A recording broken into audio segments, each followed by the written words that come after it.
اور قیامت کے دن بھی اب بھی ہر ایک شخص کے اعمال دائیں اور بائیں لکھے جا رہے ہیں، ورنہ نہ فرشتوں کا حافظہ کمزور ہے، نہ اللہ تبارک و تعالیٰ کو صحائف کی حاجت ہے، مگر ہر روز کرامن کاتبین، کیا نام ہے، ہمارے اعمال نیک و بد کو لکھ رہے ہیں۔ تو لکھنا اور لکھانا ہر علم کا، ہر عمل کا سنت الہیہ ہے۔ اور قیامت کے دن بھی کیا ہوگا، ہمارے سارے اعمال لکھے ہوئے کتابی صورت میں ہمارے ہاتھ میں دیے جائیں گے۔ کتابت پر کتنے احکام قرآنی ہیں، تو جب ہر عمل اور ہر علم کی کتابت اللہ کی سنت اور اللہ کا حکم ہے، اور قیامت کے دن شہادت بھی ان کتابوں سے ہوگی۔ فمن اوتی کتابہ بیمینہ فاولئک یقرؤون کتابہم، نیک اعمال رکھنے والوں کو ان کی کتاب لکھا ہوا نامہ اعمال ان کے دائیں ہاتھ میں دیا جائے گا۔ فاولئک یقرؤون کتابہم، اور وہ اپنی کتاب کی قرات کریں گے، پڑھیں گے۔ لکھنا بھی سنت اور لکھے ہوئے کو پڑھنا بھی سنت، یہی ائمہ حدیث نے کیا۔ حدیث کی کتابت بھی کی، اس کی قرات بھی کی، اس کا سماع بھی کیا۔ پھر قرآن مجید سورہ نمل میں فرمایا سیدنا سلیمان علیہ السلام کا، اذهب بکتابی فالقہ الیہم ثم تول عنہم فانظر ماذا یرجعون، میری لکھی ہوئی کتاب، میرا خط لے جاؤ۔ وہ وہی نہ تھی، تو جب سلیمان علیہ السلام غیر از وحی قرآنی کتابت کروائی اور لکھ کر بھیجا، تو آقا علیہ السلام اپنی حدیث کی کتابت سے کس طرح منع فرما سکتے؟ تو منع کتابت منشا نہ تھا، دراصل وہ ایک حکمت عملی تھی تاکہ کتابت قرآن مکمل ہو جائے اور قرآن کی کتابت میں التباس اور ابہام نہ رہے۔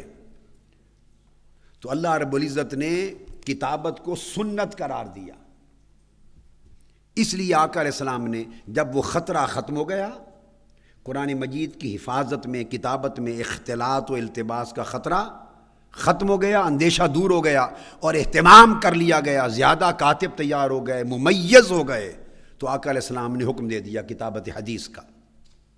یہ تو پہلا سبب تھا۔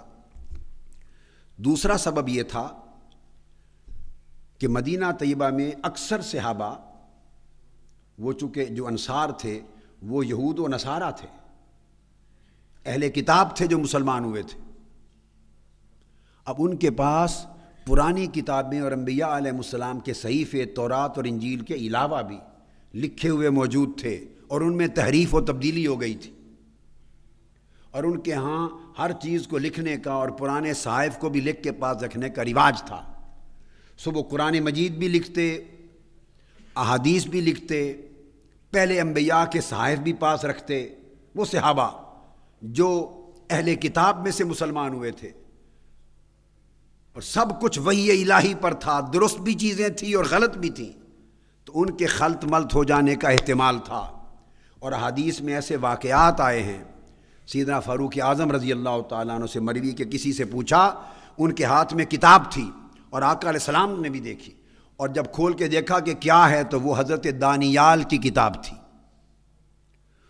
تو آقا علیہ السلام نے فرمایا یہ میرے قرآن کو حضرت دانیال کی کتاب سے کچھ ملا بیٹھیں گے، کچھ تورات سے ملا بیٹھیں گے، کچھ زبور سے ملا بیٹھیں گے، کچھ انجیل سے ملا بیٹھیں گے، کچھ احادیث نبوی اور قرآن کو خلط ملط کر بیٹھیں گے، دیگر اہل کتاب کے پاس جو صحائف پرانے وقتوں کے ہیں ان سے خلط ملط کر بیٹھیں گے، تو قرآن مجید کی حفاظت ناممکن بن جائے گی۔ اس لیے آپ نے فقط اپنی حدیث کے لیے نہیں فرمایا، سوائے قرآن کے جو کچھ لکھ رکھا ہے اس کو ترک کر دو، محو کر دو، تاکہ خالصتاً قرآن مجید کی ایک بار کتابت مکمل ہو جائے۔ اور دوسرا احتمال تھا سابقہ کتب جو اہل کتاب کی کتابیں تھیں، چونکہ کلام مشابہت رکھتے ہیں، وحی الہی کا کلام مشابہت رکھتا ہے، ان کے ساتھ بھی قرآنی کلام کی مشابہت کی وجہ سے التباس کا خلط ملط ہو جانے کا اندیشہ تھا۔ آپ آج بھی بائبل پڑھیں، تورات کو پڑھیں، تو جہاں احکام کا ذکر آتا ہے وہ وہی اسلوب ہے، چونکہ وہی ہے، چونکہ وہی ہے، جب احکام آتے ہیں، 10 کمانڈمنٹس آتے ہیں، کوئی مقام پڑھیں تو جو صحیح ہوں، جب آپ پڑھے ہیں تو پتہ نہیں چلتا وحی الہی ہے کہ کون سی کتاب ہے۔ تو ان کے اور قرآن مجید کے احکام میں کئی مماثلتیں ہونے کی وجہ سے اندیشہ تھا کہ ان کے ساتھ ملا بیٹھیں گے، اس لیے آقا علیہ السلام نے منع فرمایا اور صحابہ کرام نے یہ اہتمام کیا۔ یہ 2 سبب تھے بنیادی، اور تیسرا سبب یہ تھا جو میں عرض کر چکا کہ ممیز فقہا کی قلت تھی اوائل میں، جب تعداد بڑھ گئی اور یہ مجبوری نہ رہی اور وہ تمیز کرنے کے قابل ہو گئے قرآنی وحی اور حدیثی وحی کے درمیان، تو پھر ان کو اجازت دے دی۔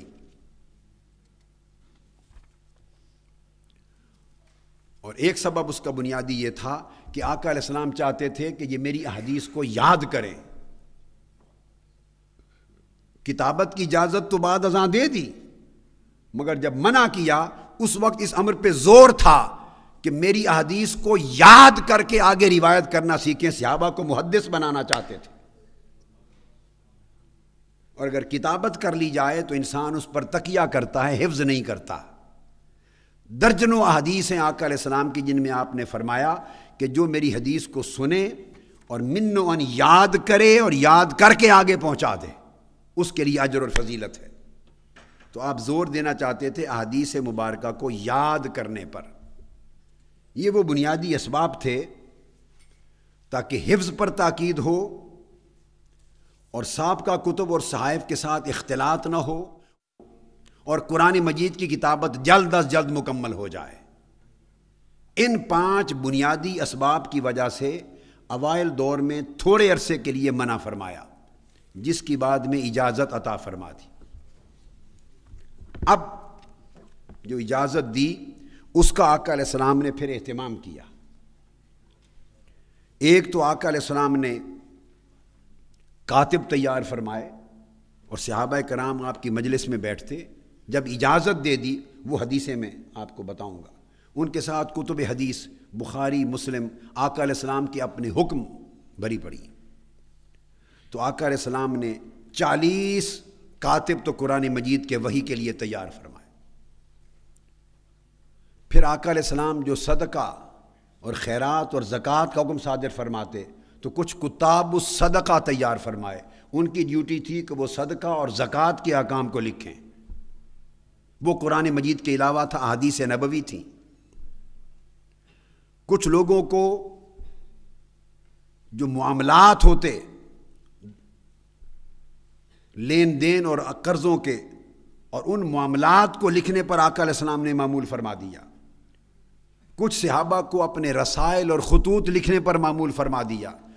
آپ کے پاس وہ رسائل دنیا کی کوئی طاقت انکار نہیں کرتی، وہ خطوط جو آپ نے مختلف سربراہان کو لکھے، وہ خط آج بھی ملتے ہیں، تو وہ آقا علیہ السلام نے لکھوائے، نیچے اپنی مہر لگائی، اور وہ قرآن نہیں تھا، وہ آقا علیہ السلام کی احادیث تھیں۔ کچھ کو آقا علیہ السلام نے تاریخ کے اوپر متعین کیا، انساب اور تاریخ کے کام پر۔